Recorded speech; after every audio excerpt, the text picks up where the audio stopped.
पुराने वक्तों की बात है। बुखारा शहर में एक बुजुर्ग शेख सालिम रहते थे, जिनकी उम्र तकरीबन 70 साल थी। वो इतने अक्लमंद और तजर्बाकार इंसान थे कि हर कोई उनका नाम अदब से लेता और उनसे मसाइल का हल पूछता। शेख सालिम पेशे के एतबार से एक किसान थे, जिन्होंने अपनी जमीनों में मेहनत से और खजूरों और जैतून की तिजारत से बड़ी मालो दौलत जमा की थी। उनके 2 बेटे थे। बड़ा बेटा बुरहान 30 की दहाई में था, शादीशुदा, और उसके 2 बच्चे थे, जबकि छोटा बेटा शायान अभी तक कंवारा था।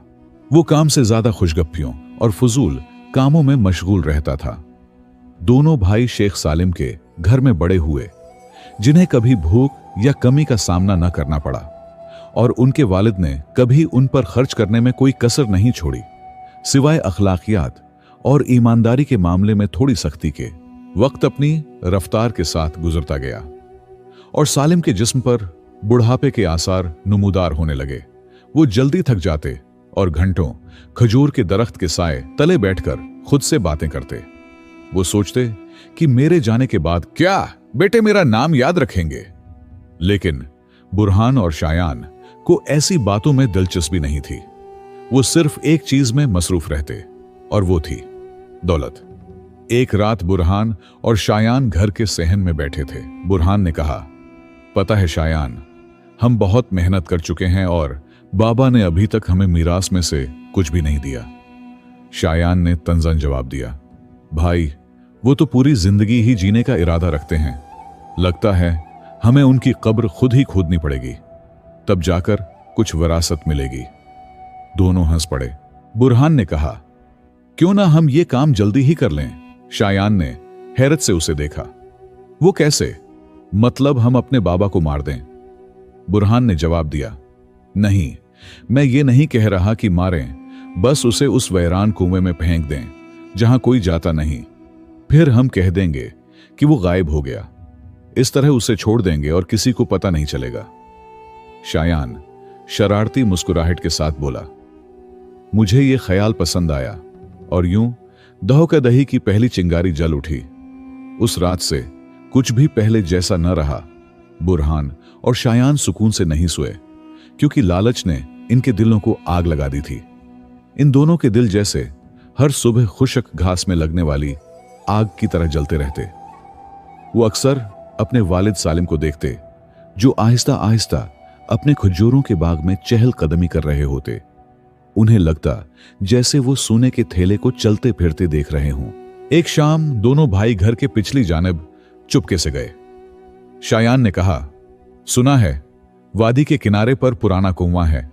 कई सालों से कोई उसके करीब नहीं गया, यहां तक कि चरवाहे भी वहां नहीं जाते।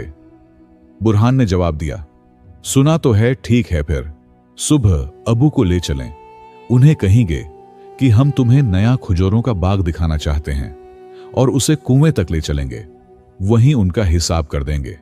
शायान ने कहा, वैसे अगर किसी ने हमें देख लिया तो? बुरहान ने कहा, हमें कोई नहीं देखेगा, और अगर वो कुएं में गिर गया तो कभी बाहर नहीं निकल सकेगा, बस। उस रात शायान को नींद नहीं आई। उसका दिल अपने बाप के लिए नहीं बल्कि खौफ से धड़क रहा था। जहां तक बुरहान का ताल्लुक है, वो पुरसुकून था। उसने इन जमीनों और जायदादों का तस्वुर किया जो उसके नाम पर होंगी, जो रकम वो जमा करेगा, और लोग उसे काबिल जिक्र बुरहान कहेंगे।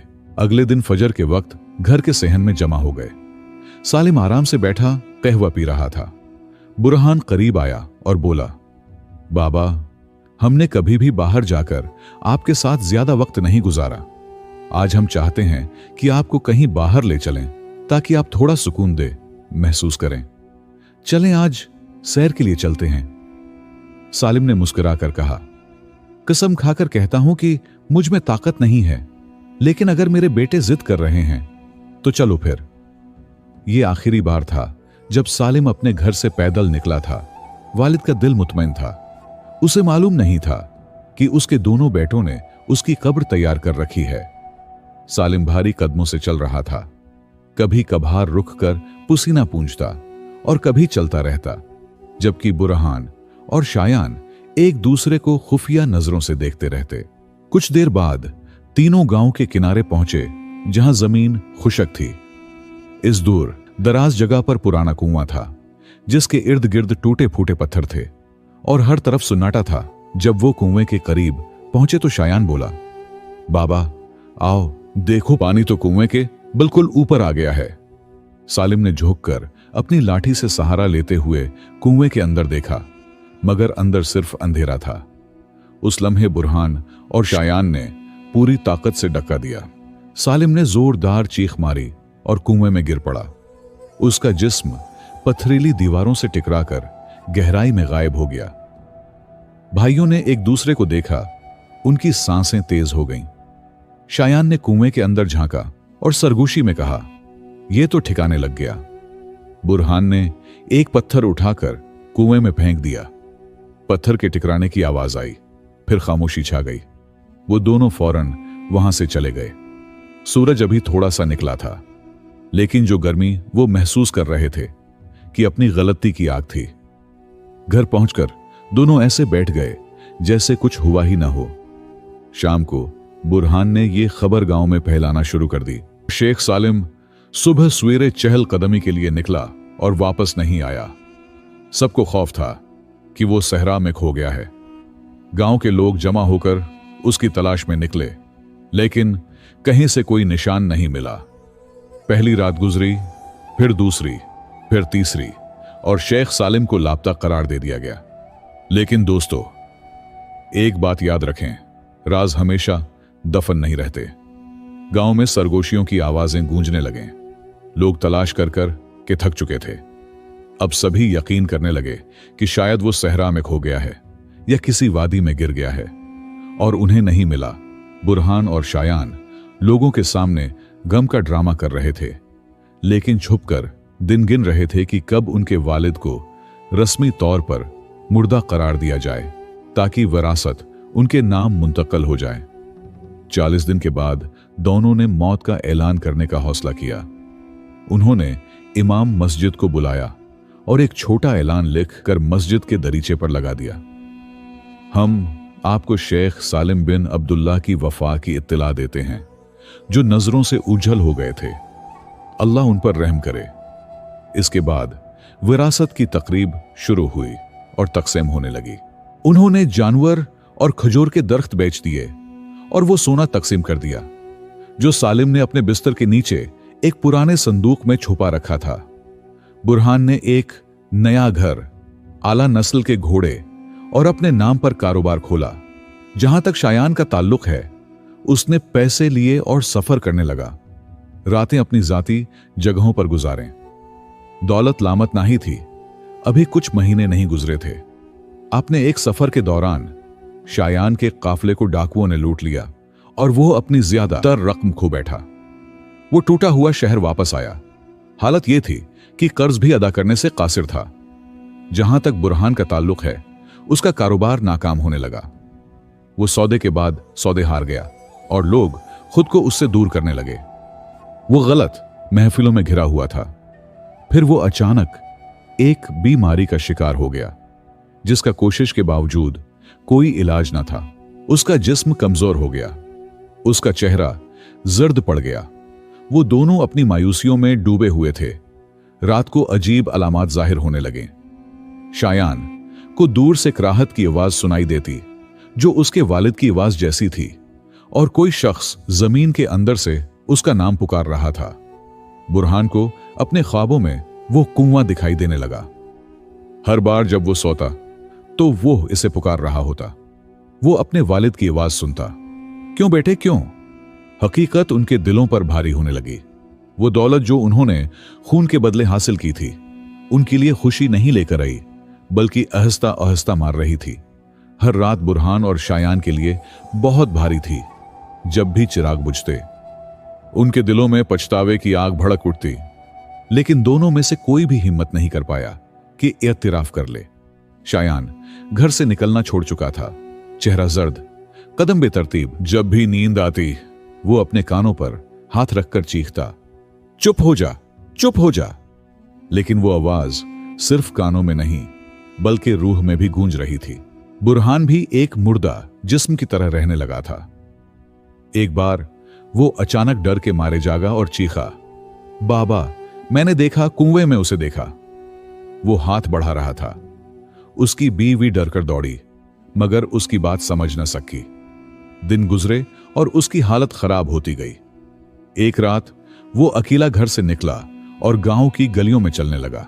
बुरहान शायान के घर के करीब पहुंचा और दीवाना वार दरवाजा खटखटाने लगा।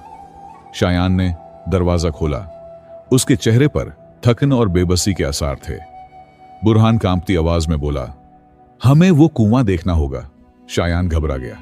फिर उसने पूछा, तुम क्या कर रहे हो? बुरहान बोला, शायद वो अभी भी जिंदा है। आवाज कभी बंद नहीं हुई। तुम भी उसे सुनते हो ना?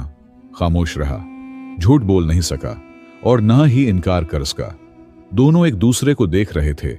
दिल खौफ से धड़क रहा था। अगली सुबह गांव में एक अजीब खबर फैल गई। एक चरवाहा वादी के किनारे से गुजरता हुआ अपनी भीड़ों को पानी पिलाने के लिए पुराने कुएं के पास रुका। वहां उसने कुछ सुना, एक कमजोर और दर्द भरा कराहत का अजीब सा शौर गहराइयों से आ रहा था। चरवाहा दौड़ता हुआ गांव के लोगों के पास गया और बताया कि किसी के जिंदा होने की आवाज कुएं से आ रही है। लोग दिए और रस्सी लेकर कुएं के करीब पहुंच गए। बुरहान और शायान दूर खड़े थे। उनके जिस्म कांप रहे थे। हकीकत ये आहिस्ता आहिस्ता सामने आ रही थी। गांव वाले कुएं के गिर्द जमा हो गए। कोई यकीन नहीं कर रहा था कि इतने दिनों के बाद भी वहां कोई जिंदा हो सकता है। लेकिन जो आवाज चरवाहे ने सुनी थी वो सिर्फ ख्याल नहीं थी, बल्कि एक हकीकी और कमजोर कराहत थी जो अब भी दर्द भरे अंदाज में चीख रही थी। फिर वो बड़ी बाल्टी में एक लड़का बैठाकर रस्सी से बांधकर नीचे उतारने लगे। लोग घंटों जैसे इंतजार कर रहे थे। फिर अचानक नीचे से उसकी आवाज आई, ये बड़ग अभी तक जिंदा हैं, अल्लाह की कसम। सब लोग हैरान रह गए। चीखें बुलंद हो गईं और लोग हैरान हो गए। बुरहान और शायान के पैर जम गए और उनके चेहरे पर खौफ के आसार छा गए। वो जैसे अपनी जान बचाने की कोशिश कर रहे थे। फिर रस्सी आहिस्ता आहिस्ता खींची गई और सबकी नजरें कुएं की तरफ थीं। फिर एक कमजोर, थका हुआ जिस्म दिखाई दिया जो मिट्टी और कीचड़ से भरा हुआ था। उसकी हड्डियां भूख की वजह से नुमायां थीं और चेहरा जर्द हो गया था, लेकिन उसकी आंखों में जिंदगी की चमक अभी भी थी। किसी ने जोर से कहा, सालिम जिंदा है, सुभान अल्लाह। आवाजें बुलंद हो गईं। हैरत आहिस्ता आहिस्ता इंसुओं और सुजूद में बदल गई। बुजुर्ग ने ज्यादा बात नहीं की। उसकी नजर सिर्फ दो लोगों पर टिकी थी, बुरहान और शायान। गांव का एक नौजवान उसके पास आया ताकि उसे सहारा दे सके। उसने हल्की आवाज में सालिम से पूछा, यह सब कैसे हुआ? सालिम मुश्किल से एक कदम आगे बढ़ा और कहा, मेरे बेटों ने मुझे फेंक दिया। वो मुझे नहीं, मेरा माल चाहते हैं। लोग खामोश हो गए। फिर सालिम ने कमजोर आवाज में कहा, मैंने कई रातें कुएं में गुजारें, बारिश का पानी और कुएं के अंदर उगे हुए दरख्तों की जड़ों पे जीता रहा, लेकिन खुदा ने मुझे नहीं छोड़ा। एक बुजुर्ग ने कहा, अल्लाह की ताकत से बढ़कर कोई ताकत नहीं, जिसे रखे उसे कौन चुके। एक बुजुर्ग ने कहा, खुदा से कोई बात पोशीदा नहीं रहती, चाहे राज को सबसे गहरे कुएं में ही दफन क्यों न कर दो। आखिरकार शायान जमीन पर गिर पड़ा और रोने लगा। मुआफ कर दो, हम खुद गर्ज थे। बुरहान खामोश खड़ा रहा। दोनों को गिरफ्तार कर लिया गया और मामला गांव के काजी के सामने पेश किया गया। बुरहान और शायान जो जंजीरों में जकड़े हुए थे, काजी और गांव वालों की नजरों के सामने खड़े थे। शेख सालिम भी समाअत में शामिल हुए। काजी ने उनकी तरफ देखते हुए कहा, जो हुआ वो सिर्फ जुर्म नहीं, बल्कि इंसानियत के बुनियादी उसूलों को हिला देने वाला वाकया है। अपने वालिद को बेटे के हाथ पैसों के लिए गिरा देना यह धोखाधड़ी नहीं, बल्कि रहमदिली पर गहरी चोट है। फिर उसने हुक्म सुनाया, 10 साल कैद बामुशक्कत और माली मुआवजा जो शेख सालिम को दिया जाएगा। बुरहान और शायान हाल से टूटे हुए खड़े थे। वक्त गुजरा और सजा पूरी करने के बाद शायान कमसर और दिल बहरे पछतावे से निकला, जबकि बुरहान कुछ देर बाद बाहर आया। उसका जिस्म कमजोर और रूह टूटी हुई थी। अब उसके पास दुनिया की कोई चीज नहीं थी सिवाय उस याद के जो हर रात उसे सताती रहती थी। लेकिन शेख सालिम ने फैसला किया कि वो अपने सादा घर लौट आए, अपनी बाकी जिंदगी सुकून से गुजारी। अब उसके पास वो दौलत नहीं थी जो पहले थी, मगर उसके दिल को सुकून और रब की रिजा नसीब थी। उसने अपने घर का दराजवा गरीबों के लिए खोला और अपने छोटे पूते इब्ने बुरहान को सच्चाई, इंसाफ और रहमत की तालीम दी।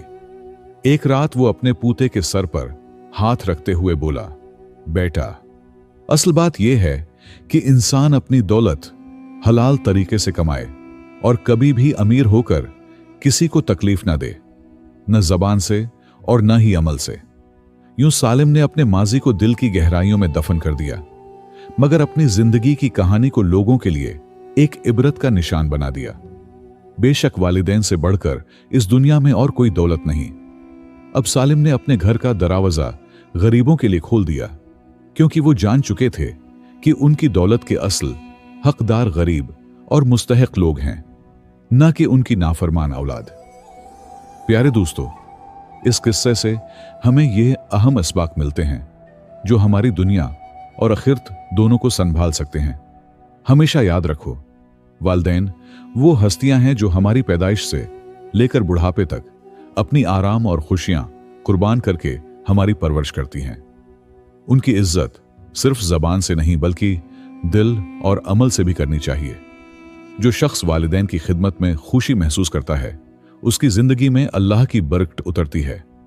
दौलत एक आजमाइश है और लालच इंसान को अंधा कर देती है। जब इंसान लालच में आकर अपने ही करीबी रिश्तों को दुख देता है, तो वो सिर्फ उनका नहीं बल्कि अपने नसीब का भी नुकसान करता है। दुनिया की कोई भी दौलत वालिदैन की मोहब्बत और उनकी दुआ के बराबर नहीं हो सकती। खुदगर्जी इंसान को अकेला कर देती है।